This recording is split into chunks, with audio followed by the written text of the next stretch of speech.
Hi folks, welcome back to the channel. Thank you very much for joining me once again. You are always most welcome. Well, as promised recently when Gollum opened the Lost Ark of Wingnut Wings kits, new Wingnut Wings kits that were held back in stock in New Zealand and now been released.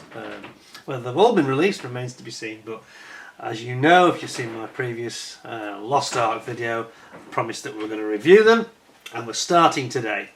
And this is the DFW C.V. This is the late production. Now, probably an aircraft many of you have not heard of. In fact, I'm not going to pretend I know it well either. Let's have a look at this. It's interesting. It's claimed to be one of the most influential and important aircraft of the First World War.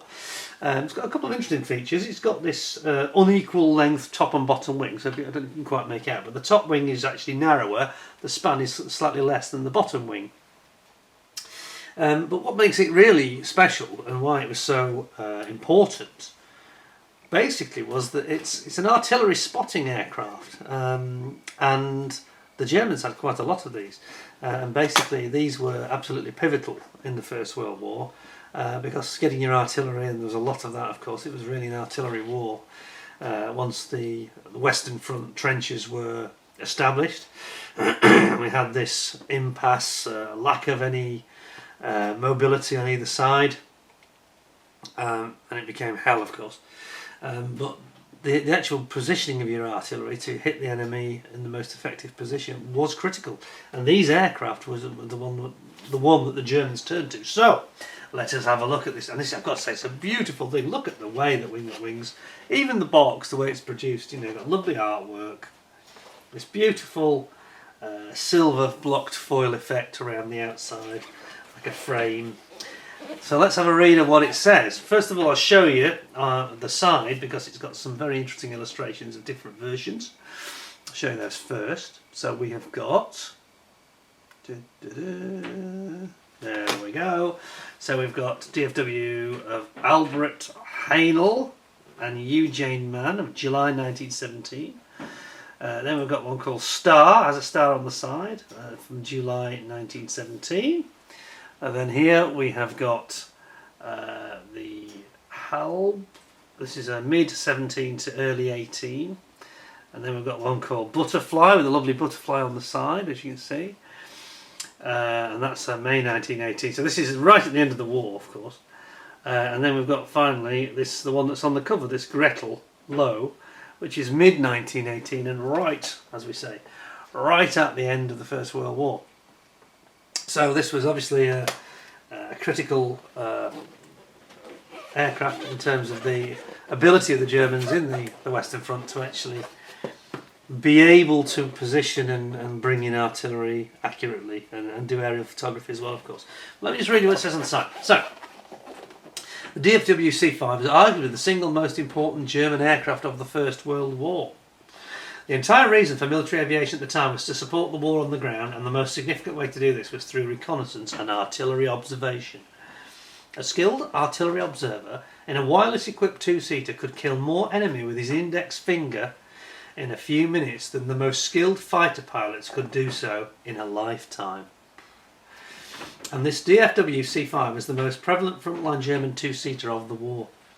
Arriving at the front line in late October 1916, the DFW C.V made an impression that over the next couple of months, 1,000 or more aircraft were ordered.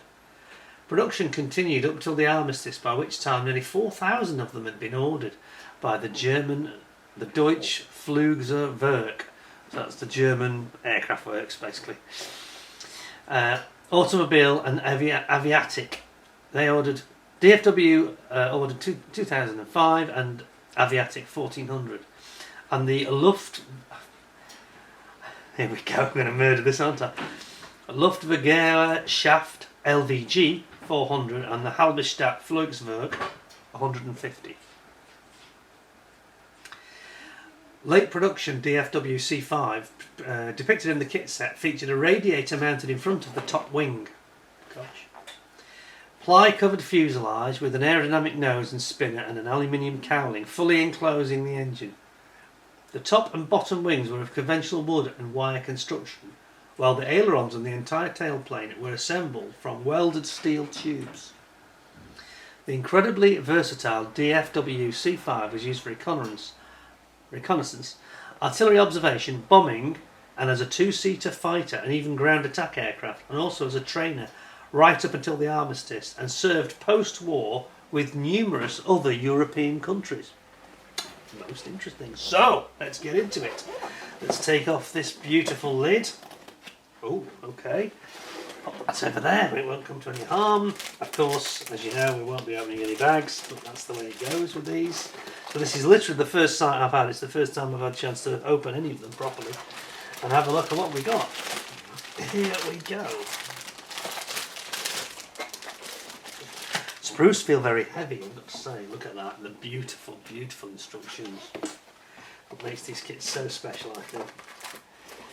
And the very nice decals, which I'm having trouble getting out, even with the grippy gloves. I think we'll look at those first. So, I say I'm not going to open the bags, but you've got some very nice artworks here. You've got all these different variants we just spoke of. So you've got the butterfly here. Butterfly, which is nice.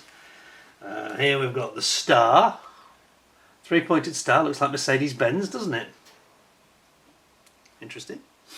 And then various other markings for the different variants, obviously. Lots of the German crosses. And they've got the sort of straight style or the more Saxon style, shall we call it. Very nice indeed. And on the other side we have got some photo etch. And it's the usual thing with Wingnut wings. We get the Spandau machine gun jackets in photo etch. And then some seat belts basically. And I think a couple of toggles for the belts. Very, very nice. Why does it say P on it? Interesting. Right, well that's a good start, and as usual, well up to the quality we expect. Now the really exciting and interesting part, the instructions. Well, I won't read out the whole spiel because you've already got a flavour of it. But it goes into great detail here. It talks in detail about the radiator design, the construction of the wings, etc, etc. Let's have a look inside. So, typical Wingnut wings. There's a sprue map showing the parts that won't be used. And then there's a more detailed version of those decals that we couldn't see very well. Now you can see them a bit clearer here. And then it starts off with your cockpit construction. Well, whilst they're not a very good print, this photograph does show the internal bomb rack of the Prunstaft and Werft bombs. 12.5 kilos. Look at that in a little rack. Can you see that? And here it is, look, in the kit. Oh, that's impressive. I like it. So you've got a row of bombs, and you've got a rack. They've dropped vertically. Very, very World War II style, isn't it, actually? You can see by the end of the First World War, they're already getting quite advanced. And then we've got all these lovely bits of detail on the instrument board. You've got a grease pump, starting magneto. Again, you can see Wingnut wings are not leaving us in any doubt what we're actually building here. Tells you exactly what the parts are. Why can't others do that then? Radiator shutter winder. Empty belt container for the machine guns. Gosh, it's all there, isn't it? Observer's seat set up. Lovely photo here. It says, come back a bit. It says, cockpit detail from unidentified late production one. Note the control column. Starting magneto, synchronizer gear, that's for the machine guns, for the LMG Spandau guns, the hand fuel pump, tachometer, clock, various fuel and oil lines. And these are painted in bands of yellow and brown. Okay. And then it shows you at the end, at the bottom of the page, what it should look like. And then there's the observer's seat, look at that. Fantastic. Then we have the machine gun, Spandau machine gun magazines, 250 round magazines, the fuel tank. Sorry about the noise in the background, we're having some very heavy weather here, heavy rain and heavy wind at the moment. And then we've got a photograph here. It looks like it's one that's been in a crash because you can see damage. And it's saying about the fuel tank, details of the fuel tank. I mean, the research that Wingnut Wings did was just second to none. Second to none. They don't just, they didn't just turn up at a museum and scan an aircraft. They literally take it to bits to get the accurate photos, and they do a lot of research for the old photos that are seen here. And you've got your engine bearers here going in. And then it says this one features a barograph strung between the port inner wing struts and the wire type sight arrangement fixed to the side of the fuselage for the camera.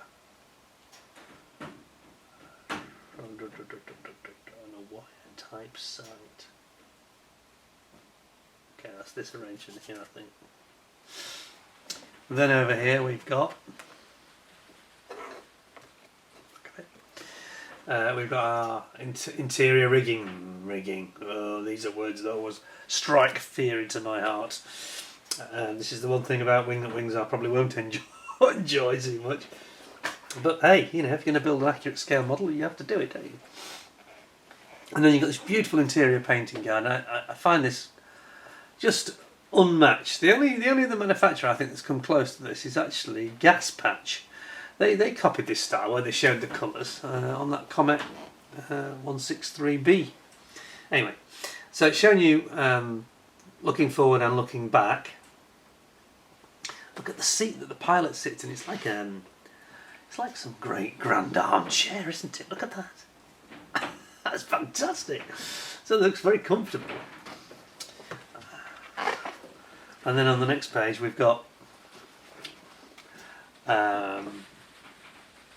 these are the side plates of the actual what I guess is the metalwork construction. It's the framework for the actual fuselage. I don't think it's wood. Could be wrong. Could be wrong. Doesn't actually say. And you've got the mounting for the Spandau machine guns. And you've got this hand grip of the yoke controls. Absolutely brilliant. Look at that. And then we get into the fairly typical 230 horsepower Benz Mark IV engine.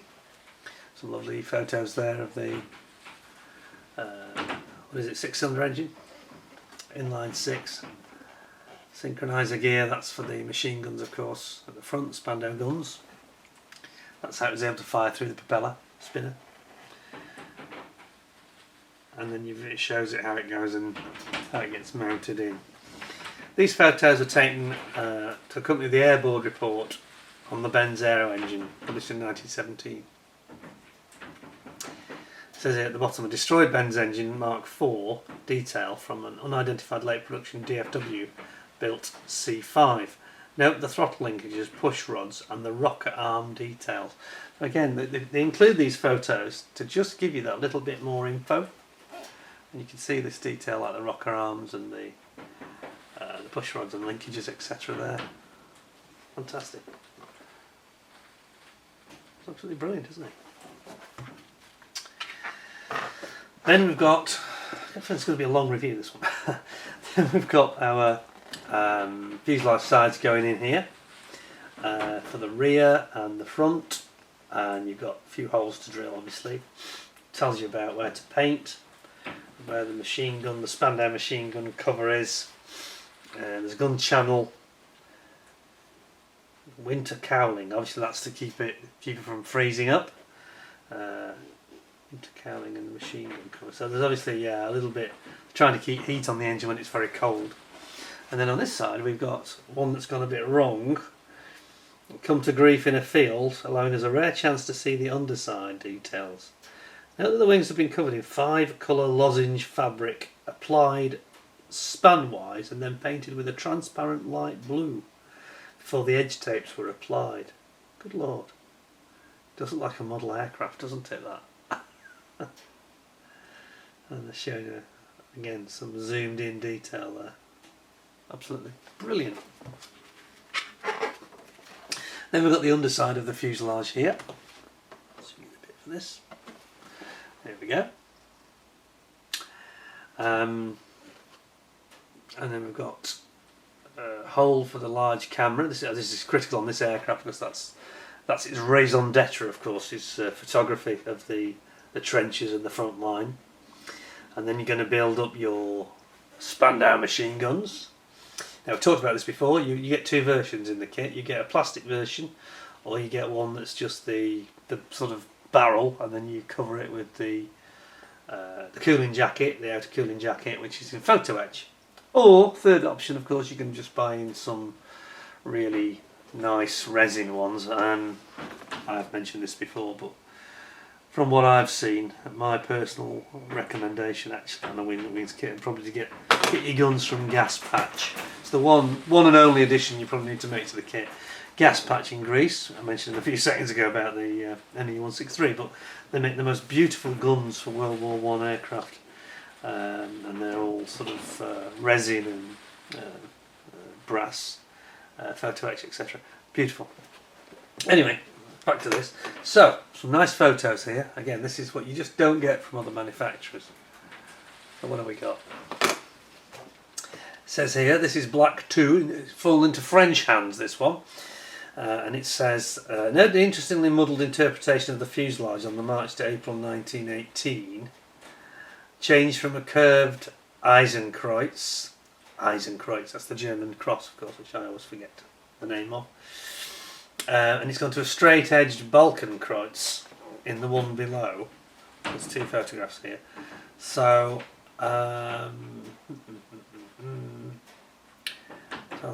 the overly large rudder Balkenkreuz extending to the front of the fin. Yes, okay.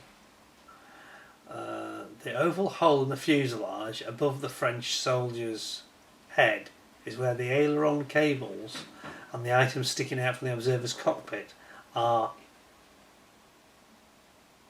the engine cowlings. Okay, the engine cowlings. This aircraft would eventually be put on public display in Paris, where it was photographed in colour by French industrialist Albert Cahn's photographs. And down here below it's got two unidentified airmen.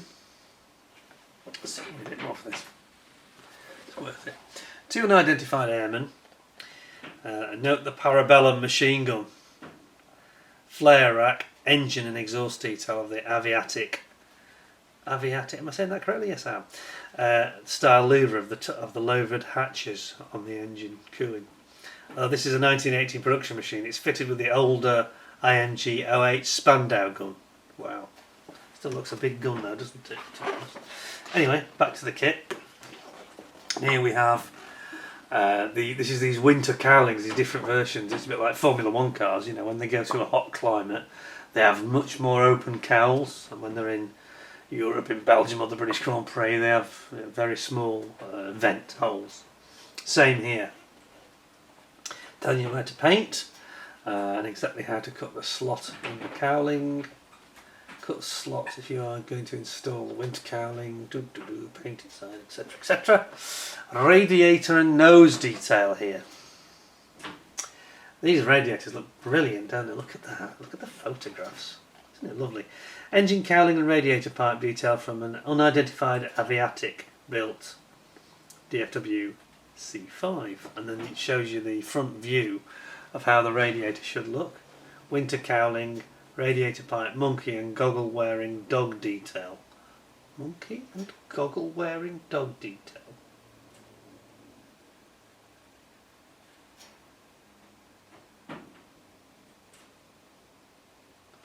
Interesting. And then you've got to trim some parts to fit, make it fit on there's a fairing at the front that goes over the front of the engine there. And then we've got the radiator shutter rigging guide. Wow. And it's actually quite neat. When you look at it at the front, it looks quite aerodynamic, isn't it, with all this aerodynamic fairings. It's quite a nice sort of clean looking aircraft. Note the additional footstep on the fuselage often seen on the C5. And the aviatic factory decals on the struts, fin and the rudder. Small stencil numbers which appear to read C196 have been applied to the fin, rudder, horizontal tailplane and the elevators. Anyway, the tailplane, it's got this very beautiful, almost bird-like tail, a bit like the, what's the other one that looked like a bird, I've forgotten the name of it. Steltab, was it? And it says the fin and rudder detail here from Halberstadt built DFWs. Note the tape edges which feature on most of them. Tape edges. And you've got the rudder going in there. And then you're going to build up your starboard wing. So you've got your lower wing and then the struts going on. Port bottom wing, front inner strut attachment. Shows exactly how it attaches. Wow. Over the page we've got the top wing coming down. And as I say, they're actually different sizes, these wings. They're not equal length. Undercarriage going on there. Quite a simple undercarriage, it has to be said, on this aircraft. Various photos again for reference there. Aerial tube and weight, strut, tail skids. Exhaust manifold. Look at the exhaust manifold, this vertical exhaust. Like a chimney. Goes straight up and in front of the radiator. Anemometer, which is the wind gauge, which spins around in the air here. And then you've got different versions, options on the spinner and the propeller. So one's got a spinner, some of the others don't have one. Various different options there. Propellers were frequently damaged and replaced. While a photo may show a particular aircraft with a particular propeller, it usually wouldn't last very long, and there is no guarantee it would be replaced with another from the same manufacturer even. Wow. It says this one has got lozenge fabric on the wings, and it's typical DFW factory plaque on the nose fairing over the compass viewport on the side of the fuselage on the engine cowling hatches. Note the anemometer. Yes, you can see it there, pointed to. G73 on the inner port front strut. Generator on the starboard undercarriage. And the style of the exhaust. Wow. Okay. And then we're on to the observer's armament. So this is your big Parabellum LMG-14. Wicked big weapon that, isn't it? And it's got a spin turning ring which it mounts into. And then there's a detailed, there's two versions. There's the plastic one, or the one that you build up with your killing jacket separately from photo etch. And then there's a nice shot here of what it looks like on the real aircraft. And then, oh dear, it's rigging time. Yes, that's going to be fun, isn't it? Here we go. There's quite a bit of rigging on this one, so you're going to have to be patient. It's quite a good rigging guide though. Bottom of the top wing shown there. And then it's very interesting and different stuff because, as we said, it's artillery spotting aircraft and it has cameras. So here are the cameras themselves. There's an FK stab camera, or an FK3, an FK2, and they're basically different focal lengths, these.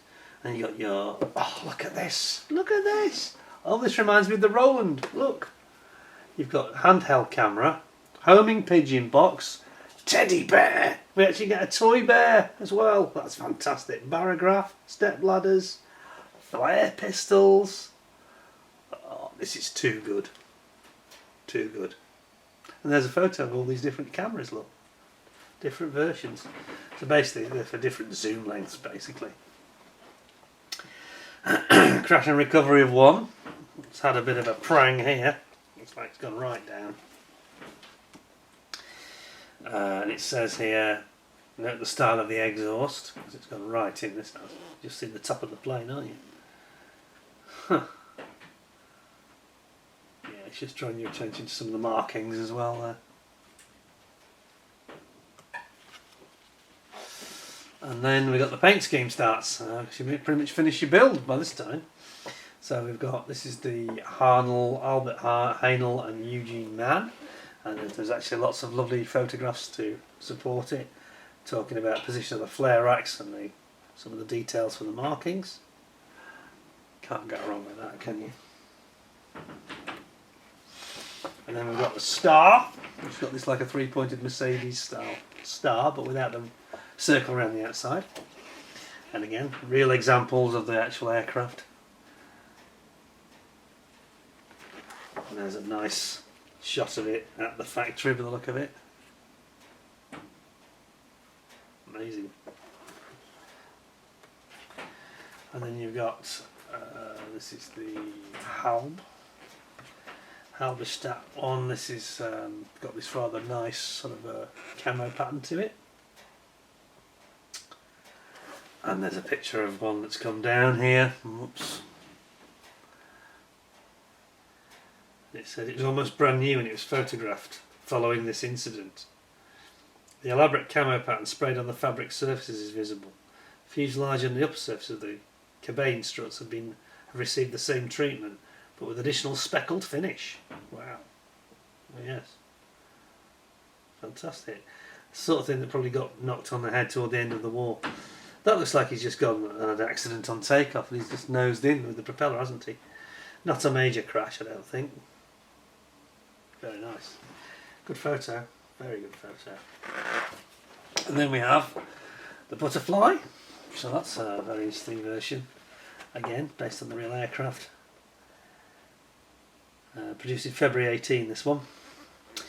And some lovely photos here. Sitting on the trestle. Having some work done on. Oh, just after capture, in fact. Okay.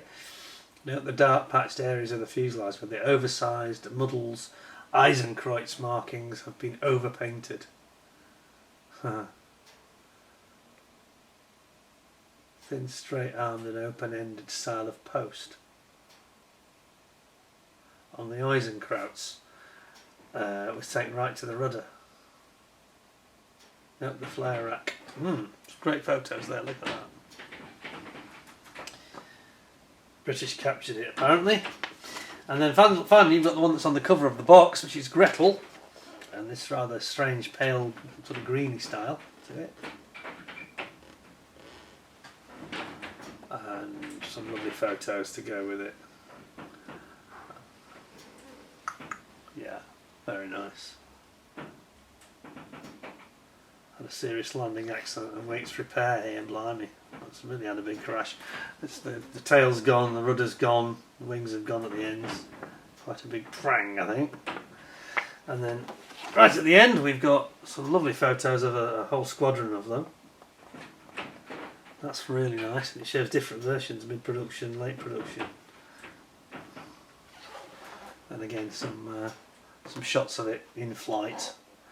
And then it finishes off with the great heroes at Wingnut Wings that made this all possible, of course.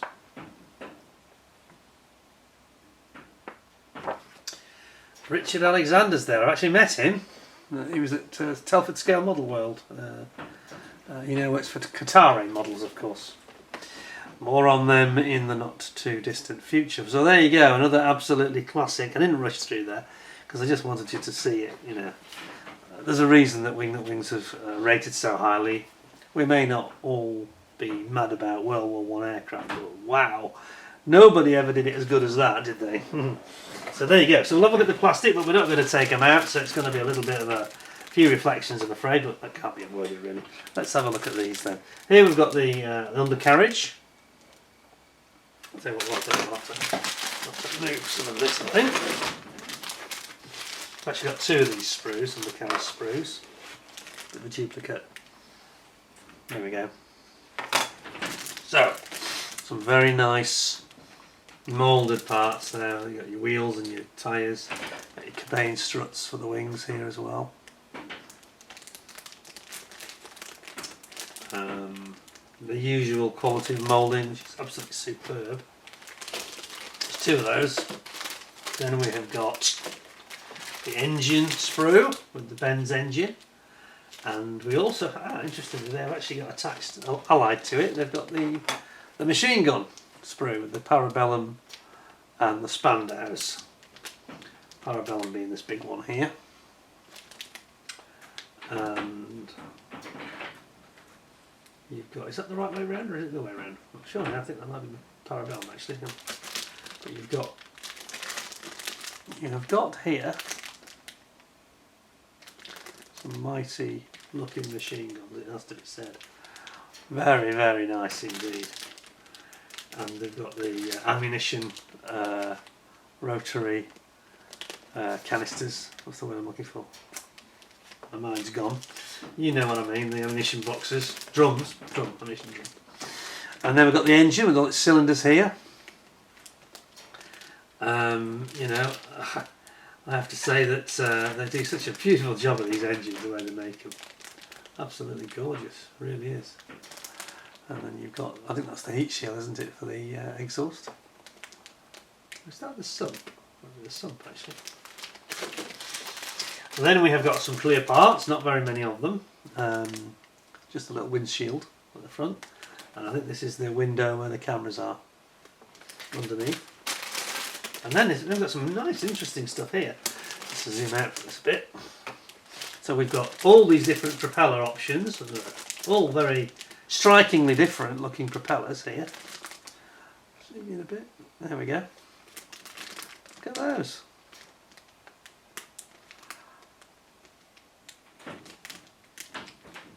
Oh yeah, very, very nice. Yeah. We've got the ladder, access ladder for the crew, which is really, it's a big ladder, isn't it? That huge. It's like almost like going up a house ladder. And then we've got all these little small parts, including the cameras, which are over here. Isn't that enough? There we go. Cameras. Those are nice, aren't they? They really are. And of course, don't forget, because I know I missed this on one of my previous reviews, let's not forget our teddy bear, toy bear. Absolutely brilliant. That is just fantastic. Wouldn't be complete without its teddy bear, would it? You got your anemometers and all the other things. Down here we've got some more of the cameras. Here. And we've got our various flare pistols. Yep, flare, signalling flares. Flare pistol.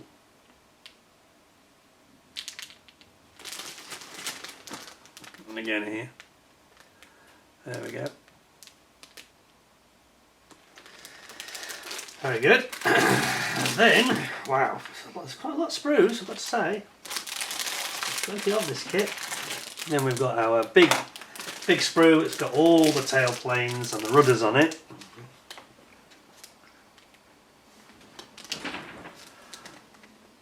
You know, that's beautifully moulded. Got all the fabric detail there and this the sort of stretched skin. Lovely. You've got a big strut here.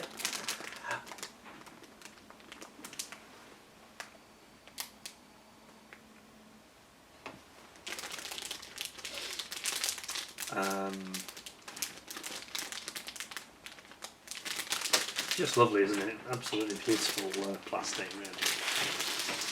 Pop that in there. And then, just bear with me a second, I'm just going to have to do modifications to make these going, I think. There we are. Right, there we go. Bring you out a bit for this one because it's another big one.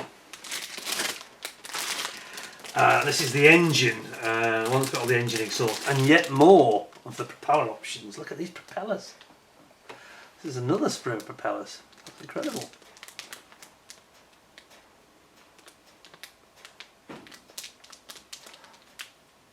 Sorry about the reflections, folks. It can't be avoided, I'm afraid.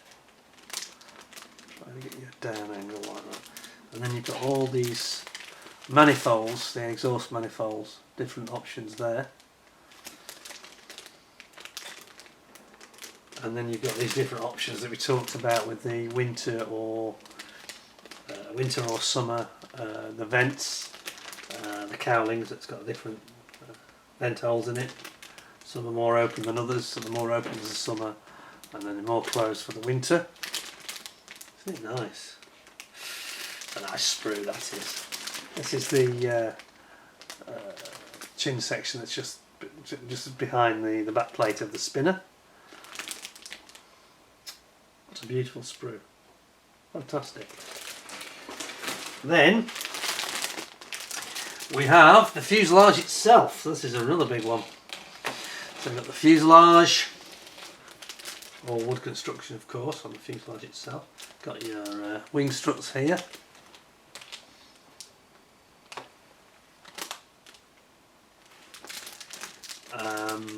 More vents here. I'm talking about these vents, cowling vents. More struts here. And you've got the cooling. I think this is the cooling system, part of the cooling system that's at the front of the engine. And again, we've got some more machine guns popping up here. Got the Spandau machine guns.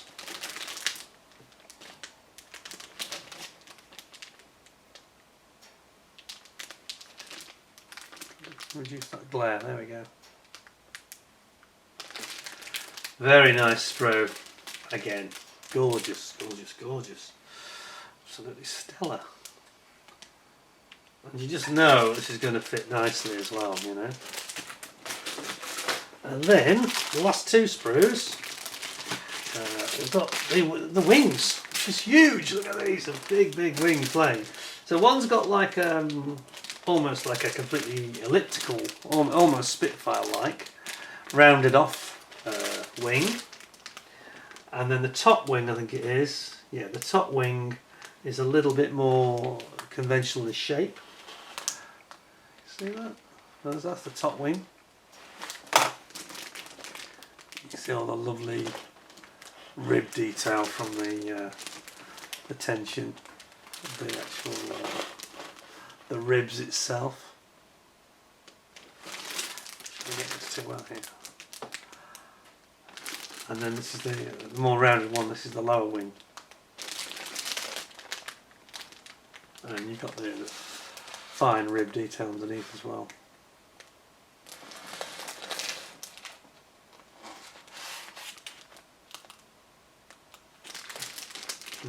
Very, very nicely moulded those. Look at the way it's sort of fluted at the rear. Fluted style to it. Very, very nice. And then last but not least, the very last sprue. And this is all little ancillary bits. So you've got the framework here for our the side of the fuselage, internal fuselage framework here. And we have got a piece of plastic just wandering about there. So that's something important or not? No, it's just a little bit of flash. It's just dropped off the. Here we've got the seat for the pilot cushion. It's rather splendid looking, like buttoned leather, buttoned down leather. And we've got bulkheads here and the instrument board here. Best seen that way, isn't it, really? Instrument board. We've got all sorts of things like looks like these stirrups. I think this is for the rudder. You can get it in the frame. Here we go. I think that's the rudder stirrups. Foot pedals, if you like. Yeah, there's a lot of detail on this side framework, as you can see. Remarkable, really. Just a beautiful, beautiful thing, you know. Nice model. Yeah, and it's not a small aircraft. This it's going to be quite a decent sized model. You can probably tell that from the wingspan. It's going to be quite a big one, isn't it? So I think you know what's coming next. It's goes without saying, really. It's 10 out of 10 for me. Don't have to think about it. It's quite nice, really. I don't have to, you know, no dilemma. I don't have to give it any great thought because there's, again, it's just done in such a perfect way. You know, they've really thought it through, haven't they? Whether I've got that back in the box as well, as good as it was when I started, that is another question. just seems to be bulging out a bit. What a beautiful model kit.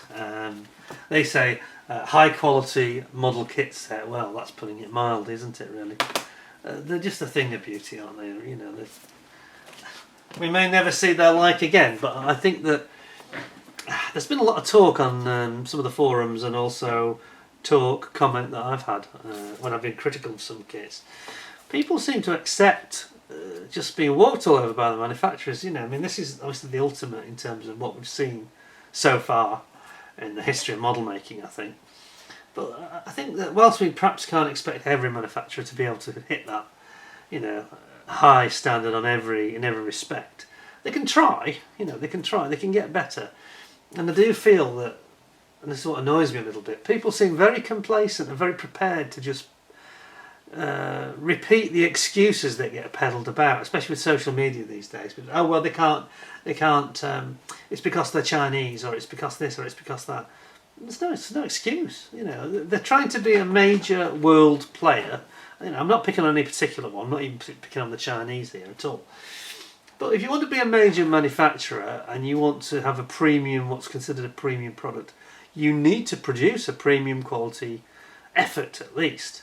You know, you can see that Airfix, for example, are really doing great things now with things like their instructions. They're innovating on things like masking, paint masking parts. Quite a few good ideas are coming out of Airfix now. You've got, you know, Matt Whiting and Paramjit and all these other people that are very, and Chris and many others there that are very creative.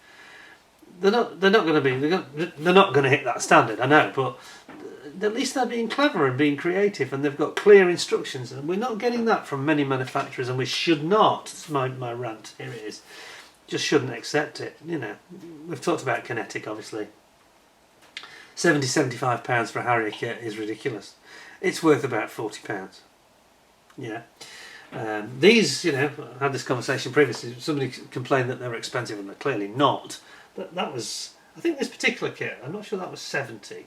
I think they were about 90 or £100. I could be wrong, because I think that's considered one of the sort of intermediate size. Maybe just over 100, but that's fine. That's still no more expensive than the Tamiya Spitfire of the similar age, you know, or the Mustang, or the Corsair 32nd scale. And look at what you get for your money. You get so much, you know. Now you buy, you know, I don't know, Great Wall Hobby or Hong Kong model. You get a nice kit plastic wise, but you don't get anything else. You don't get the same experience that you get in one of these. I think we should expect more. It's the 23rd year of the 21st century, and I just think that just spewing out a load of injection molded plastic with a derogatory, derisory instruction sheet, which some of them have, you know, it's not good enough. And Border Model, I'm talking to you, I'm talking to Kinetic, yeah. Great Wall Hobby, their instructions leave a lot to be desired. And there are many other manufacturers that are not doing well in this area, and I think they need to improve. Either improve or cut your prices, but you can't have it both ways. I'm not going to support manufacturers who have these silly high prices when I know that the contents are going to be confusing, hard work, no data. You know, I just can't be bothered, really. You know, we spend so much time building and, you know, assembling the models and painting them and weathering them. We're not here to do the manufacturer's job for them. You know, if they're building a model kit, it should include all the information you need about how to build it, and it should give you some historical reference data. Okay, it may not be quite to the standard we've just seen here, but they can do a lot more, and we shouldn't be accepting some of the prices that people like Great Wall Hobby and Kinetic and Hong Kong Model and others are pumping out. No, I think their margins on those kits are high. They're high because they haven't done all the research. You know, they haven't made that effort. They haven't got the sort of forensic detail that you see in there. No, they haven't done that. They just scan them. You know, this is my beef. I think far too many manufacturers just scan an aircraft and they think that's all they have to do, and then just do a few diagrams. No, that's not good enough. I'm not accepting it, and I don't think any of us should. I think that we should demand good value for money. It doesn't have to be cheap, but we expect something in return for £75 to £100. And having some crummy instructions that's like sheets like Great Wall Hobby that fall apart, or Kinetic's complete gibberish, or you know, like a lot of them that just don't have any English written anywhere. Not good enough, I'm afraid. Not really good enough. And I think that we can expect a great deal more. We should expect a great deal more for our money, because they're not cheap. These things are no longer pocket money items. They are very, you know, they're an item of choice, and you have to decide which ones to buy. And if they are putting their price up, like the Kinetic scenario, to silly levels, well, then people just won't buy them because there are better products. Would you buy a Kinetic kit at £75, and you could spend a similar amount on, you know, for that money you could have an Airfix Buccaneer, or you could have maybe a Tamiya 48 scale kit for probably less money. I'm sorry, but they're making themselves very vulnerable, you know. Which would you choose, you know? £75, you may be talking about something like the latest Tamiya, I don't know, I probably overpriced it here, but the P38 Lightning is probably not quite that much, is it? But P38 Lightning versus a Kinetic 48 scale, you know, Harrier, or a 48 scale Buccaneer from Airfix, all the same price. Well, I wouldn't even consider the Kinetic. I wouldn't consider it. Their prices, and you know, this is an area where I think that there's a bandwagon being jumped on. Oh, it's inflation. And this is what I'm saying. People just peddle this around on the internet and via social media. Ah, yeah, it's because of the price of plastic, or it's because of inflation. Rubbish. No. Doesn't explain why Kinetic's prices have nearly doubled, does it? Not just picking on them. I think Great Wall Hobby and Hong Kong Model have got a case to answer as well. Too expensive what they are. They need to either bring the price down or increase the quality. That's fair enough if you don't want to bring the price down, but you need to do more. Just, you know, just these can't be bothered instructions and no references, not good enough. Anyway, that's my two penneth. But back to the beautiful Wingnut Wings kit. 10 out of 10. I hope you'll give me 10 out of 10 with a thumbs up, a like. I hope you enjoyed it, found it interesting to see that. You can't rush looking at them, because it's just like wow, you know, it's like riches for your eyes, you know, candy, and you don't get that with other manufacturers, and it's something to be enjoyed. But we've got more to come. We've got another 5 at least I can name, and some of them are pretty big, so they're going to be long reviews. I think when we get to those Gothas, that's going to be long reviews. I hope you found it interesting. Thanks very much for watching, and I hope to see you tune in again very soon. In the meantime, look after yourselves, take care, thanks a lot, and bye for now.